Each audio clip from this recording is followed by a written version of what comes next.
Welcome to Reading Between the Reels. I'm Craig Dickinson. And I'm Matt Leader. Today on the show, we are talking about the sci-fi classic Alien. Released on May 25th, 1979, directed by Ridley Scott with a screenplay by Dan O'Brien of Total Recall fame and music by Jerry Goldsmith. This is kind of one of the seminal sci-fi and horror classic movies. Yeah, I'm pretty excited to talk about this one, Matt. It had been a while since I'd seen it, probably a decade since I'd seen it. And during this rewatch, I had several thoughts that I, now looking at it as a more, a film goer that's more discerning, I guess would be the way that I put it. I picked out some things that I don't think I'd ever noticed before. So I'm curious about your overall thoughts on Alien on this rewatch. So it's kind of the opposite for me because I had never seen any of the Alien movies until really a couple months ago when I watched the whole series along with the Predator films with my wife, kind of a movie marathon. And then I rewatched it again for the podcast. And I think that, for me, because I'm coming at it from, like, I watched it very recently, never saw it growing up. It fits into one of those classic films for me where I identify it as a classic film. So like the first thing is the intro to the movie feels a little slow and methodical. It's got that, it's got the starship coming over the top of the screen in the intro, right? And the space and the ships, they don't look amazing. Star Wars is filmed a couple years before this.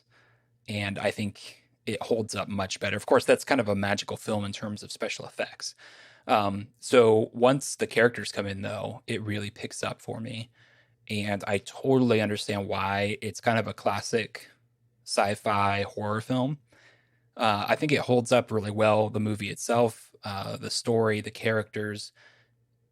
It has for me, like, the horror movies that I really enjoy are the ones that kind of put normal people in extraordinary circumstances. And I was thinking about this while I was watching it. And in a lot of ways, I thought about Alien as a creature feature, like this almost, because like the alien monster itself is sort of this animal creature, but it's really not. In a lot of ways, it's almost supernatural, where these characters are put into a situation where they are completely out of the water. This movie struck me more, this most recent time I rewatched it, as a lot more of kind of cosmic horror, of kind of the Lovecraftian, where, they see, and I don't quite remember what they call, is the navigator who's in the big chair in the crashed ship. I think so. Yeah, the space jockey. Sometimes he's called. Yeah, he's called that. There's not a really. I don't know if there's an official term, but I know what you're talking about. Yeah, that has a very cosmic, we're not alone kind of horror vibe to it. The alien monster. It's hard a little bit now because Alien is such an iconic franchise that even though I hadn't seen them until recently, I still knew what they were and what they looked like and what they did. But it's such a kind of unusual circumstance. And these people are really put into the situation. And I really enjoy that. And I can empathize with those characters in it. And so for me, it plays as kind of a nice character piece, especially for Ripley, put into this extraordinary circumstance, terrifying circumstance, and how she reacts. And that's just a lot of fun to watch. Yeah, it is. It's kind of hard to separate, the legacy of the later Alien films from this film. Doing my research for this film, I was surprised, and I think it happens with a lot of films that have this kind of venerable reputation now. Is that when it came out, it kind of had mixed reviews, and now it's like set apart as like this is the classic sci-fi horror film. Even Roger Ebert and Gene Siskel were kind of split on how much they liked it. And then kind of went back later and said, actually this is, in hindsight, this is a great film. And it's interesting you pointed out the thing about the cast, and that was one thing that I noticed that they had said too about the fact that the cast is older. than you'd see in a lot of like horror films. And so that lends this level of gravitas to it, where you have, people that are in their 40s and 50s. It's not like the stupid little teenagers going, don't go in the room, don't go up the stairs, all that kind of stuff. So it lends this level of realism, and you're like, well, there's no way that this is going to happen to these people. And having the character of Ripley and Sigourney Weaver being a relative unknown at the time, being the only one who survives, that's not a thing that you would necessarily think. It turns out, it's kind of revealed that she's throughout the series, she's the main character, but you wouldn't see that right away. It's all very equal in terms of who the characters are. They're all on kind of a level playing field. That's one thing that I noticed right off the bat. I'm going to skip to cinematography. I'll come back to my overall thoughts. But one thing I noticed right away was that they're portrayed very, very equal, and they're sitting at a circular table, or at least the way they're sitting is very circular. So it's very much, and we're all kind of on level playing field. There are ranks, and we get to know them a little bit, but they don't act. It's not a very rigid command structure or anything like that. Everyone's pretty much equals. And so they have equal opportunity deaths as well. One thing that I really noticed this time, and I paid special attention to, is how much of a slow burn this film is. Like, it is very atmospheric, and there's a lot of lingering shots of the backgrounds, both on the Nostromo and also when they get down to the planet. But the thing that I was shocked by is the time signatures. That it is lit, and I made note. It's literally at the 34-minute mark where Kane is attacked by the facehugger.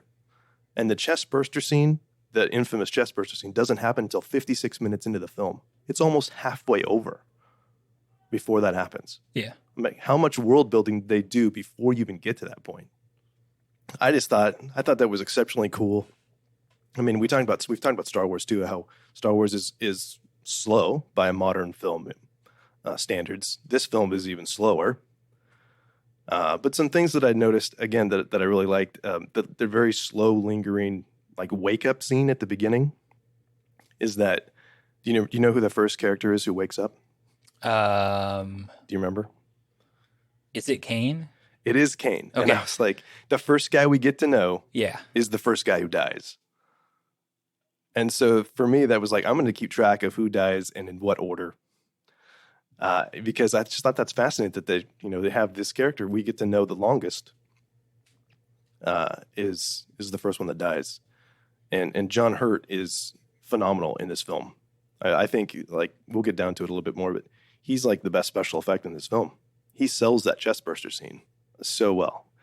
So some other thoughts that I had about this one is, again, go slow. It's just the overarching theme of it, and not in a bad way, but the monster moves really, really slow, except for the mouth.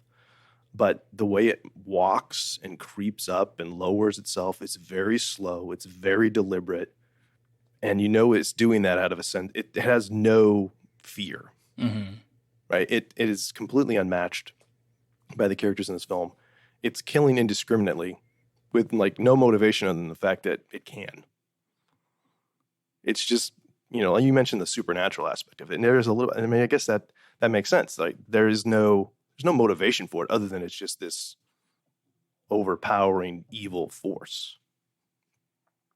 Yeah. And, I think I didn't think about the time signatures, but that's a good point about how, kind of the thing that we think about most with this film is that chest burster moment, and it's halfway through the film. I do think, though, that it does a pretty good job of setting up questions. And I think that a lot of horror in some ways is kind of very close to mystery in terms of genre, where a lot of good horror posits a question where something out of the ordinary happens, and it's up to the characters to respond to it. And, it starts off when they're all awoken from the cryo sleep chamber, and they have no idea why. And what struck me early in the film, as far as dialogue, was the line, "Where's Earth?" or something to that effect, where they don't know where they are. Mm-hmm. And that's already kind of a horrifying, disorienting feeling that these characters have of something is wrong because they're not where they're supposed to be. They're supposed to wake up, I think, on the outer rim of Earth. So I'm assuming as they enter the solar system or something along those lines. and they're kind of flying blind for a minute. And with hindsight, we kind of know that the ship was rerouted with the assistance of Ash, but I think that kicks off that kind of horror mystery element in the film that continues onward. One thing I found very interesting, because like I said, I'd watched, or I hadn't seen any of the Alien films and then watched them all in a row, is that the more modern ones, you get something close to answers to where the aliens actually came from, the xenomorphs, and kind of has mixed reactions. And I was thinking about that watching Alien this time.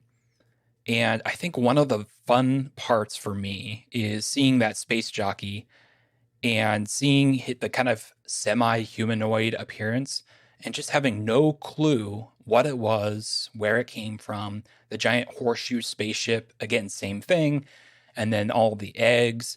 There's so much mystery that kind of sparks your imagination, and that's such a fun aspect of the film.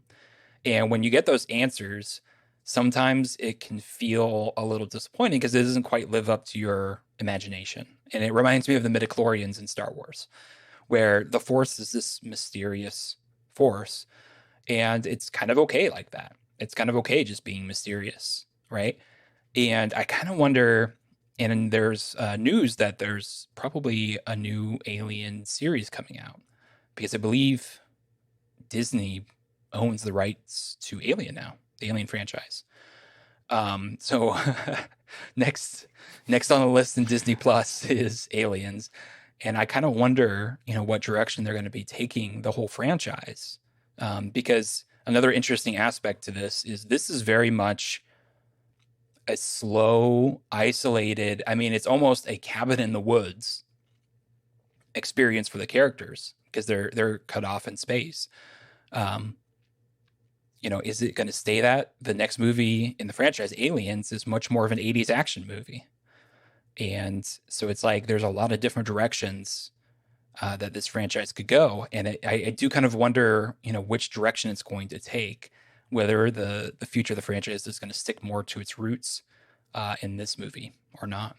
Yeah, I agree with you that I like the things in this movie that you don't know. I think that the mystery is partly what makes this film work, really makes it work. And the one thing that and also having context for the later films, but I think that what I noticed this time, what I was really struck by is that, yes, the alien is the xenomorph, is the most tangible enemy in this film, but the company itself is the bad guy, right? They're the ones that say, the crew is expendable. It doesn't matter. We just want this weapon, right? And Ash, especially the reveal of him as the android, is as scary as anything else in the film. And even, he wouldn't have to be, it's like he's like an alien too. It wouldn't even, he doesn't even have to be synthetic, or he could be a human, just because there's characters in fiction that are that way too, that are human, but you think a lot of Stephen King stories where there's just a random human that's just evil, right? And that's a scarier thing, that you have these people that would sell each other out, for profit, essentially.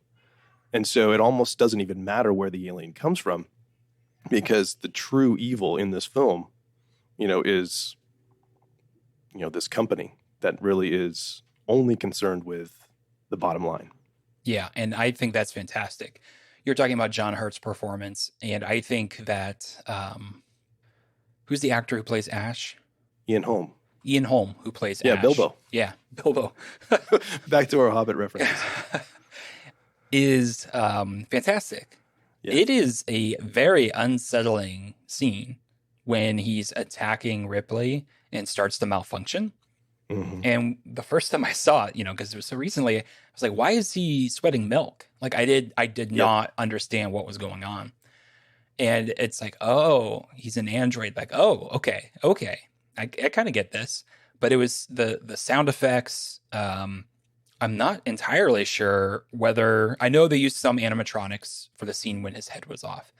But the scene when he is kind of convulsing, still on his legs, and he's still fighting some of the crew, was really fantastic because it looked inhuman. And like just watching it, I wasn't sure if it was him or if it was an animatronic, But that's kind of a cool feeling right there. I also loved what you said about the company being kind of the true evil, the true bad guy, if there is one.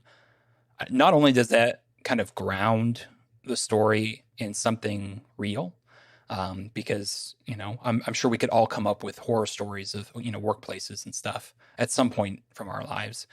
But I think that's one of the great powers of horror movies is to reveal something very human through extraordinary circumstances. And when you are faced with the unnatural or the unexpected or the horrific, people react in different ways, and you see kind of all aspects of the human condition, both the good. We see a lot of heroism and empathy in Ripley, and we see kind of the evil from Ash, even though technically he's not human, but it's still a very human performance and character, I think. Yeah, in this case, it's like the xenomorph is just a metaphor, right? It's like some of the best episodes of Buffy the Vampire Slayer. I don't know if you're familiar with that show, but it was like, here's things that kids would deal with in high school, and we were personifying them as this creature. It's that same kind of thing, and that's why it works, right? Is because even though the situation itself is outlandish, it's really not when you're looking at the interpersonal relationships and like you just mentioned, work environment. People would have work stories where the bottom line was more important than than safety or what have you. And so it's a way that this film translates in that way. And speaking of that, I always find it kind of interesting this last year or two, watching movies where there's some kind of quarantine or something. Yep. Because their masks don't look very effective. They're not like hooked up to anything. It's like, I just found that really interesting where, Ripley has this power over the three people who get off on LV-426 to investigate. And she has the power to kind of let them back on the ship or not. And she basically says, no, I'm not going to. Yep. And for me, that's such an interesting character decision because there's not really a right answer, is there? Because if she doesn't let him on, she's kind of being a jerk, and she's kind of possibly, leaving Kane to die. Likely he would have died in quarantine. But at the same time, as the acting officer of the ship, there's more crew members on board that are potentially at risk if she lets it on this unknown, at that point, pathogen or whatever. She's not really sure. I just find it interesting how those little moments kind of reflect, given our modern situation. So, yeah, no, I agree. It's hard not to immediately go to that when you see things, when you hear the word quarantine, and you see the masks and that kind of stuff. One of the things, are you ready to move to cinematography? Oh yeah, whatever. Cool. Because there's a shot that happens fairly quickly after that I thought I'm looking for things that are just really just popping off the screen, just really interesting, is when Ripley confronts Ash because he overrides her. Mm-hmm. And there's this weird thing, right, where he's, from the science division and the military division, and like there's the command structure is not really clear, which is another thing that's really fascinating. Make of that what you will for our current environment. Is that the shot is very claustrophobic, and that's I think that's one of the big themes of this film too, is the claustrophobia. But it's shot so close. It's this low angle shot up at Ash. And I don't know if you remember this, but Ash is on the left, Ripley's on the right, and she's barely in the shot. It's like she's almost just in profile, which I thought made some interesting comments about, how much power she actually has, in this scene and in this film, where she, like we said earlier, she's the ranking officer on the ship. She should have been able to say, no, this is done, and this, this movie's 20 minutes long. But because she's kind of, subverted in this way, and then you have, the camera is telling us, like, this is actually what's happening. Like, they're giving Ash the power, and she has very little. Mm-hmm. And it's a really odd-looking scene because there's not a lot of headroom for either character, but she's barely in the shot at all. Yeah.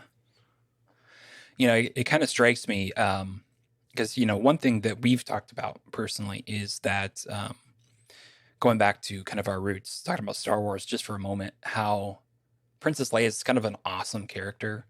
She's a feminine character, but she's incredibly empowered. She has authority, she has agency. Like, she's just an awesome character throughout the movies, right? And I see Ellen Ripley as kind of the Princess Leia of a harder sci-fi movie franchise. And it just kind of, it just struck me thinking about Ripley in Command and Holdo.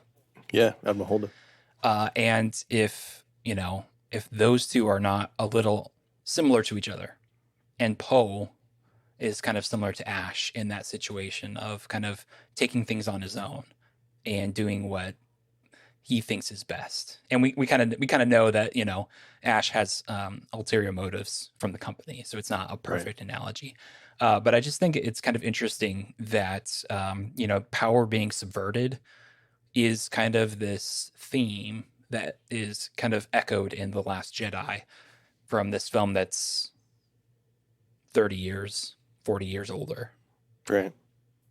Yeah, absolutely. I mean, you could argue from a gender politics angle. Like, there'd be a really interesting paper. I could see someone writing about gender politics and, compare and contrast those two characters. And, if the character Ripley was a man, like, how would we feel differently about that? Or even if just the situation was reversed and it was Ripley outside and it was Dallas, the actual captain, on the inside. Right. And, that brings up another point that, some of the things that I read about this film was that, Dan O'Bannon very clearly wrote genderless characters. And you really can. It doesn't matter at all. They're very, I don't know, they're flexible in that way. They're right? human. It doesn't, they're exactly. I mean, that's really the ultimate thing is like, are they human or not? But, the way they interact with each other, there is not, at least in this film. And so that's an interesting point. Like, I don't think that, I think it's intended so that gender politics is not a thing that would happen, but it's hard not to read that scene as maybe that being a factor. Mm-hmm. And so I like that where you're going, like, maybe if we put Ripley on the outside and it's, Dallas that has to make that choice and then he's overridden, how different does that scene play out? Right. And I think you're right because I remember that too, at least specifically Ripley's character being written, that either a man or a woman could be cast as that role. But it also speaks to just how well it's written. It's just a good character, just period. Yeah. So a couple other things that I really liked with cinematography is that in this film, there's a lot of light that doesn't show us anything. I don't know if you noticed this, but like the light is used to blind us and like to misdirect so much. I think it's a really fascinating use of lighting in this film. And then like there's a lot of whites and grays in this film, which, we talked a little bit about, in our Jaws episode, how red is it's not used very much at all in Jaws unless it's really important. It is. Similar thing in this film. You go back to the scene where the chest burster happens. Pretty much everybody's kind of in white and gray. And then when it pops, that red is so vibrant and so shocking and just goes everywhere. And it's because you don't have any muted colors. It's just all white that it looks way worse than it is. Some other things, and I know you're probably not a big fan of Shaky Cam, right? I think we've talked about that before. Like, at least not being overused. And this film uses Shaky Cam, I think, really effectively. I'm thinking specifically near the end of the film as Ripley's making her way back to the shuttle. Like, there's this very immersive first-person experience because it's just shaking, and that just only adds to, and the music's there too doing that, but only adds to the stress and the tension, which I thought was just a brilliant move of just having, it's like someone's running down the hallway after her almost. Yeah, I actually didn't even notice the Shaky Cam, but I think it's because it was used appropriately. And right. I think that when you use it and it resonates with the story that's being told, it blends into kind of the background of the film. And kind of what you said made me think about one of the most egregious examples of this, which you're very familiar with, the opening of the Hunger Games movie. Yeah. When it's showing District 12 and it's a bunch of shaky cam and kind of artificial zoom, and it's almost a little disorienting, and it doesn't work there. I don't think, because that's not an appropriate, time for that kind of emotion. It's used later on in the film when Katniss is actually in the arena, and it makes a lot more sense given Agreed. her circumstances. And this film, I think, uses it really well because it's something that really just blends into the situation, especially at the end when Ripley's trying to escape the ship. Yeah, no, that's a good point, and I'd like to. We'll break that down at some point for sure. I think that'd be a good example to look at where Shaky Cam works and where it doesn't. The last thing that I want to talk about, well, there's a couple things, I guess. I thought it was really interesting that the opening shot is very much just a pan to the right through space. I thought it was a really, and I don't know if that's in any way a reference to Star Wars. There's a lot of things that this film has in common with Star Wars, and we know it comes kind of in the wake of Star Wars, and it's like we got to kind of capitalize on that. There's a lot of people that worked on Star Wars that also worked on this film, which is interesting and pretty cool. You have the whole used universe thing as well with this kind of dirty and that kind of stuff. But yeah, so that pans to the right, which is pretty unique. But the last thing that I had for shots and cinematography was the two scary dots. When Dallas is in the ventilation shaft, which is a great thing anyway. It's super claustrophobic. There you have that kind of flashing light again where you can kind of barely see what's happening. And the camera just sits on like the screen they're watching, his dot and the alien's dot just getting closer. And it shouldn't be scary, but man, it is. They also do a great job in that particular scene. The entire screen is almost dark for a lot of it, where they almost kind of reframe your image. And so it's like you see Dallas at least a couple moments where he's like in the very center and it's just a dark black screen around him. And I think that's just an effective use where it's like it kind of puts you in that tunnel with him. Definitely. So I would like to talk about sound. The one thing that I noticed this time, the most impressive thing I thought was that going back to, again, the most iconic scene in this film has got to be the chest burster scene, right? I mean, when the little alien pops out, there is this incredibly loud heartbeat that you hear. There's no music. You can't hear people screaming. Maybe it might be a little bit muffled, but that's the primary thing, is this heartbeat. And like you almost don't even know that it's there. It's like on the subconscious level. And so I think the only reason I picked it up this time is because I'm literally just trying to pull this thing apart, this film that I've seen so many times. But I thought it was great and just really terrifying that that's what you hear, is this heartbeat. Yeah, that's a great pickup. I think the thing that stood out most to me was how subtle a lot of the music was during a lot of the film, where, you maybe heard a little bit, but it was very soft, very in the background. For me, it seemed like a lot of the music was used as a thing to increase the tension, not necessarily during the action. That's kind of how it felt to me.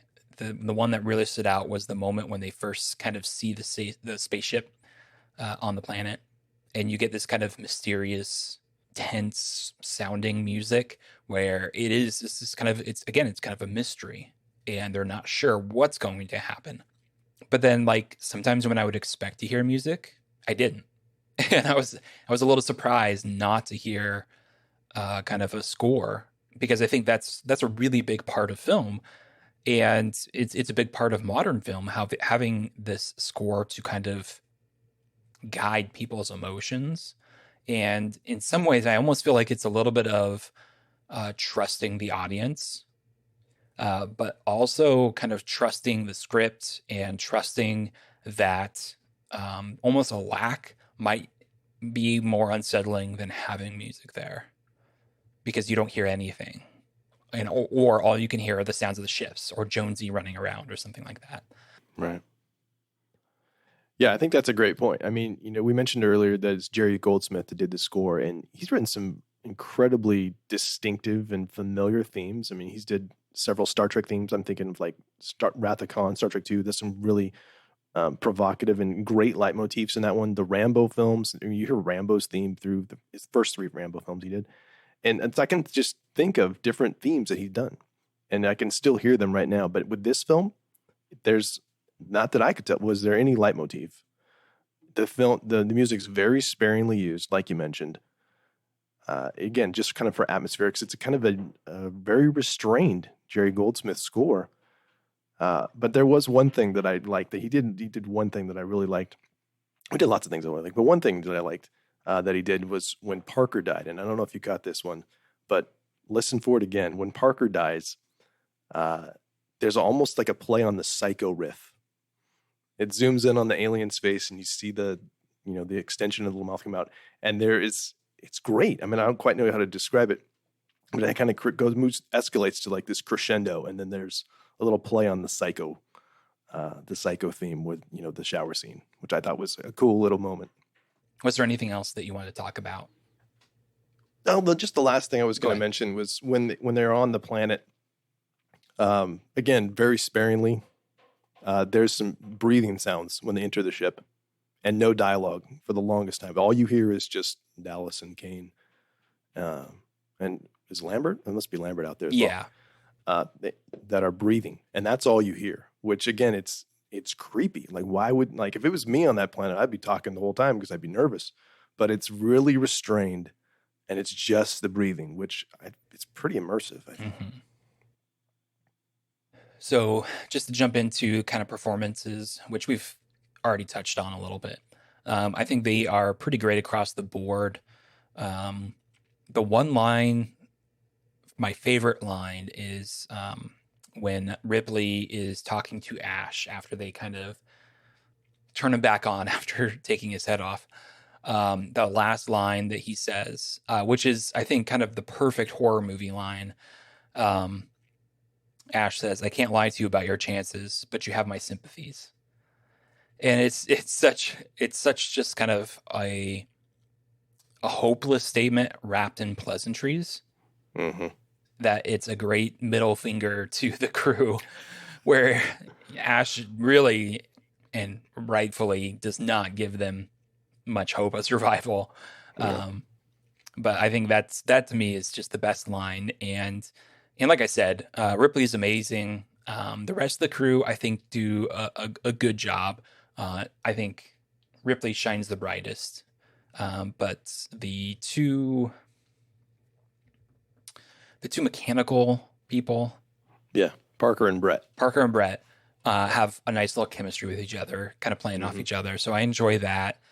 Dallas is pretty good as the captain, and he has a couple moments with Ripley that are really good. But Ash and Ripley, I think, are the two. You can tell immediately that Ripley suspects Ash, and it's fun to see that kind of play in through like the movie, and then kind of pay off with him is reveal as being an android. Yeah, no, I agree with everything you said. I love Parker and Brett. They could almost have like their own little. There's kind of like a Laurel and Hardy aspect to them a little bit.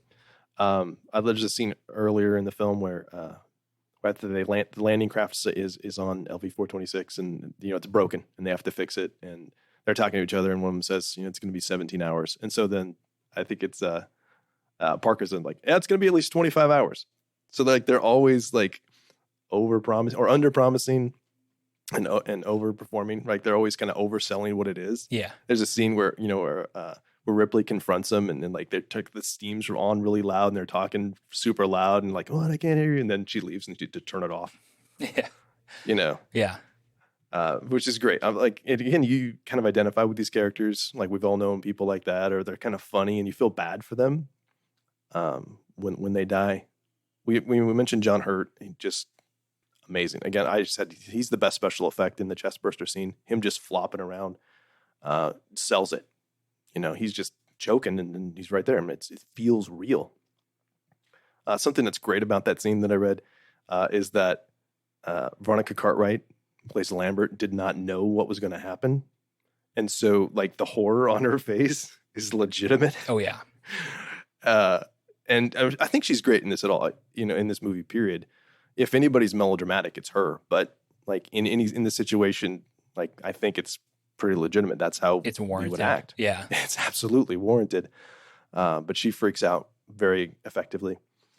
I love that line that you pointed out from Ash about, I sympathize. The one I had from him was that it's the perfect organism. Its structural perfection is matched only by its hostility. Yeah. Yep. And then they say, you admire it. And he says, I admire its purity.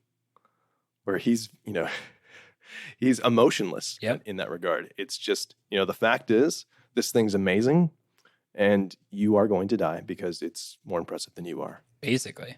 Yeah. Yeah. A couple of notes about costumes. Going back to the Star Wars connection, John Mallow, who did the costumes in Star Wars and won an Academy Award for that, did the final spacesuits, which I thought were fascinating in this one. The note I had for this one was how huge the glass bubble is. It just feels oversized to me, which is, it's perfectly shaped for a facehugger to come launching out of the egg onto your face. It's like, you can see a lot, but it also makes it really easy for that to happen. If you had a smaller window there, then maybe, the story goes a little differently. I thought that was an interesting design choice. Yeah, I quite liked the suits, actually.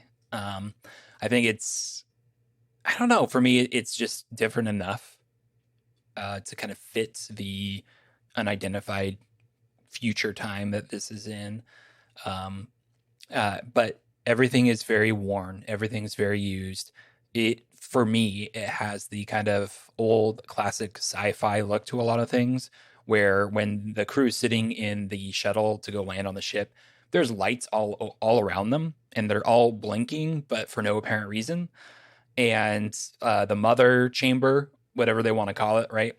Yeah. With the smart computer or, whatever it's supposed to be, is just like pure lights. But it's like, I think there's text on the walls and stuff, but it's almost unintelligible because there's so many blinking lights. And it just kind of strikes me as that, well, let's just throw lights at it. And same with some of the sound effects too, where it's like, well, this is a sci-fi movie and we can kind of make up whatever we want and people will roll with it. And it all works. But it just strikes me as that kind of, well, the future's going to have a lot of lights and buttons, so we're going to go with that. And, the thing that always struck me as odd is, and I'm assuming they're the autopilots, like it looks like almost like there's mannequins sitting in the chairs, the helmets on. Yeah. I just thought that was always a weird, but cool choice, a design choice that almost looked like, are those people in there? What's going on there? Yeah. But yeah, I also had the little room for interacting with Mother. It's like this pod. It reminded me a little bit of like Vader's meditation chamber, tiny bit, just based on the shape. But it's interesting that they go into this private little room to talk to Mother. And then you have that great scene where Ripley's in there and basically gets, crew's expendable. Yep. There's nothing you can do about it. This is what we're doing. Which is also a horrifying element. Yeah. And we should absolutely talk about, Geiger, H.R. Geiger, who designs the alien and the ship and all the accompanying artifacts with that and just how creepy that is. And then I know that there was even some controversy about like, we can't put this in a film. People are going to have nightmares. We can't do that. But like, people use the word, and we do too, iconic far too much, but it is such an amazing design. One thing I had when I noticed was, a guy in a suit should not be scary ever. But there's a guy in a suit and it's terrifying. Mm-hmm. And so a lot of that is the way that it's not shown. I mean, that's one of the great things. Again, this film is very restrained. We talked about the music being restrained. This is kind of just going back to cinematography a little bit is, we really don't see the alien in its entirety until the very end. Like pretty much when you see it outside the ship, that's pretty much it. It's just, a shot of the head here, shot of the tail here. And, that absolutely works because it's so minimal. You fill in the gaps, in your own imagination. And along with that, the facehugger is a terrifying design.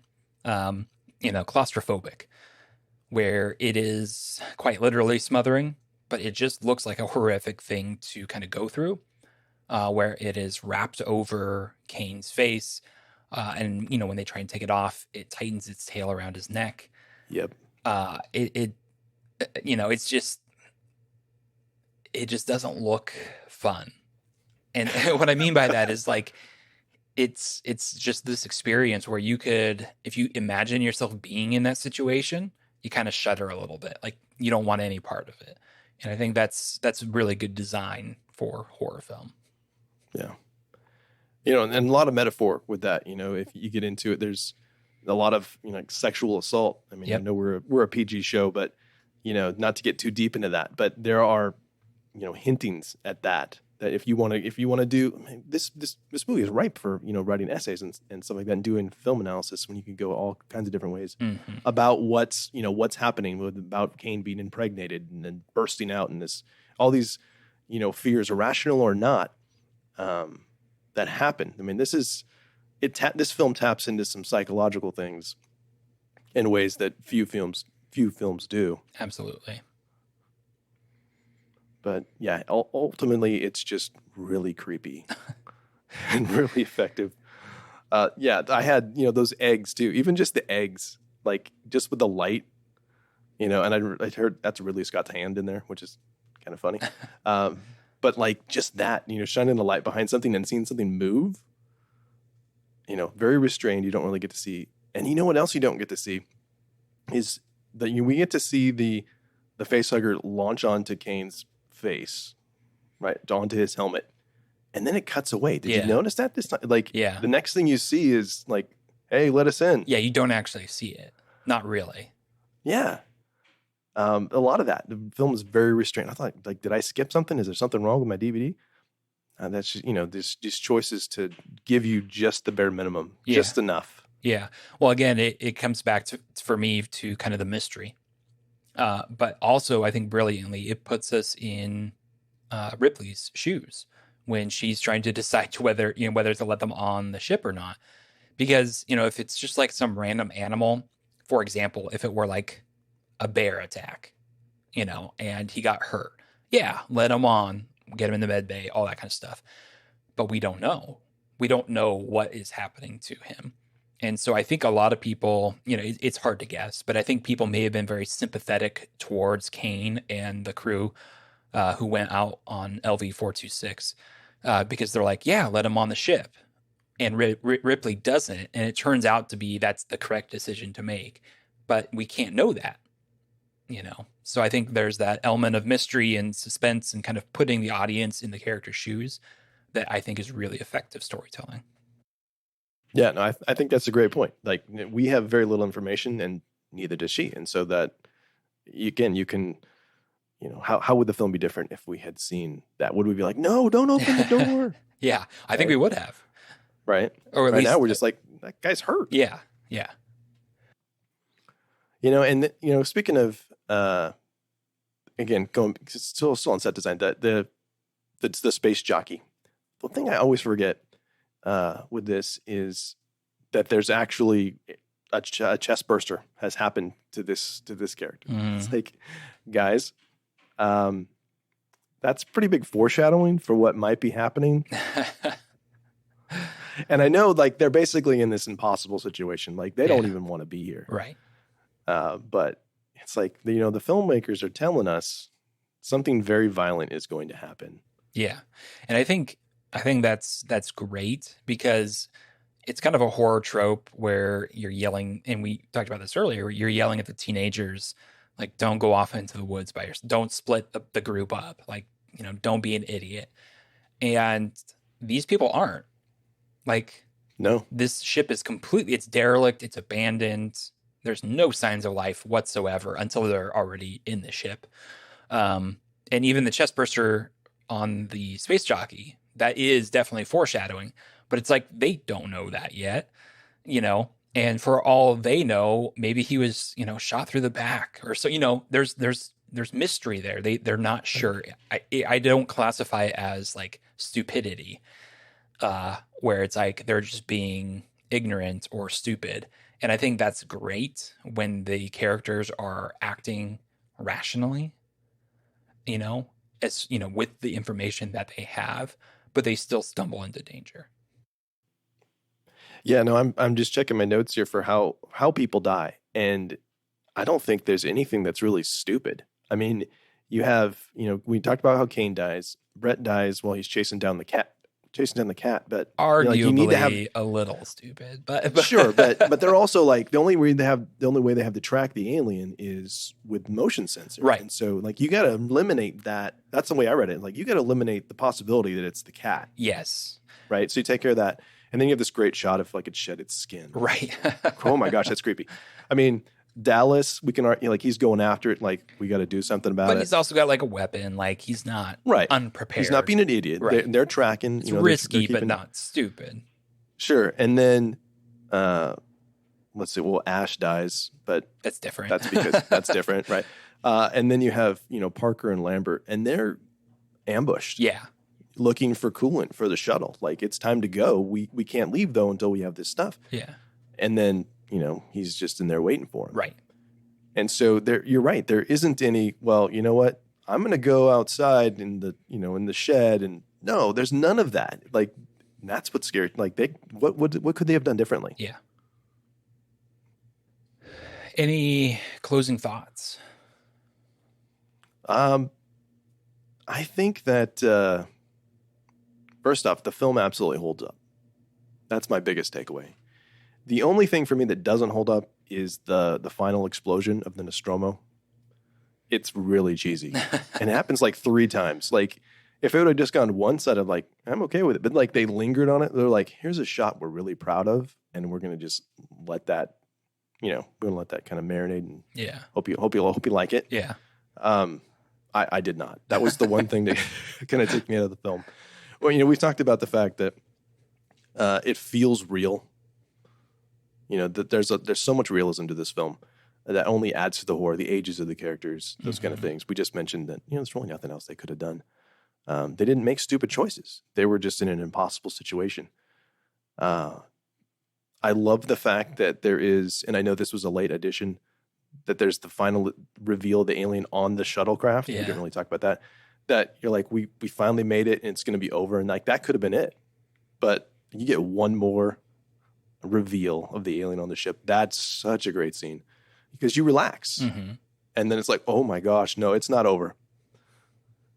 And again, you have a guy in a suit. It shouldn't be scary, but it is. And it's not surprising. This film won the Academy Award for Best Visual Effects in 1980. Nominated for Best Art Direction. We talked about the used universe and how this ship, even though while you're on the ship, and this whole movie is we didn't mention this, but there's nothing on location. It's all soundstage because most of it's it's either on one ship or another, right? Which absolutely lends to the claustrophobia that you're only in this confined space. But you spend so much time on this fake environment that feels real. So, wow, I don't know what it lost to, but it was amazing. So for me, just a couple final thoughts. I think Ridley really plays with this idea of tension and release, which is really important, where, they ratchet up the tension and then there's a bit of a release. Ratchet up the tension, bit of a release. Whether that's, the catharsis of finding safety, finding other people, or the release of that character dying, whatever it is, there's an up and down kind of roller coaster feeling, which is kind of perfectly bow tied right at the end when Ripley sees the alien still on the shuttle when she's leaving, with one final kind of drop, as it were, of the release when she's finally free. This movie kind of reminded me of a much more horrific Ghostbusters, in the sense that Ghostbusters is a film about a bunch of guys who are Ghostbusters, but that's just their job, right? It's just what they do. And, on the course of their job, they run into some pretty scary stuff. Now it's played for comedy, but in this movie, it's like you have the older cast. Most of their conversation is kind of about the job, right? This is a bunch of space truckers who are just out in space doing their thing. They, and then there's an accident on the side of the road and they're sucked into something else. And they're just trying to do their best to deal with it. And I think that really lends to connection with the characters, is that they're not these super soldiers, which kind of happens in some of the later film. But it's like, these are just ordinary people. It could be you or me. And I think that's a really, really good note to hit for this kind of horror film. Yeah, no, I love that. I'm glad you brought up, the space trucker angle, which is, I mean, that's really what this is. This is just some regular folks. There's no weapons Yep. on board. Like they have to, jerry rig everything that they do. Yep. And they're completely outmatched by this xenomorph that has acid for blood, which we didn't talk about, which, I mean, what a great guy. Like we can't even blow it up. We have to, you got to figure something else out. And, I don't want to talk too much about the next film, but what just sparked my mind where there was, we're thinking, well, if we had an army of guys, then we'd probably be okay. And then again, you're not, which just speaks to the greatness of the second film. Yeah. But this film, Alien, if you haven't seen it in a long time, go back and watch it because it's phenomenal. And don't worry about, if you haven't, you don't want to watch Alien versus Predator or the 17 other movies that are connected to this at this point, because there's a lot. This film stands alone just fine. It is, you just watch this film, enjoy just this film. I highly recommend. So as we close, we just want to say thank you so much for listening. If you'd like to connect with us, you can find us on Twitter and Facebook or email us at readingbetweenreels@gmail.com. If you enjoyed the show, please leave us a review on your favorite podcast catcher. We'd love to hear your feedback, and it really helps get the word out about the podcast.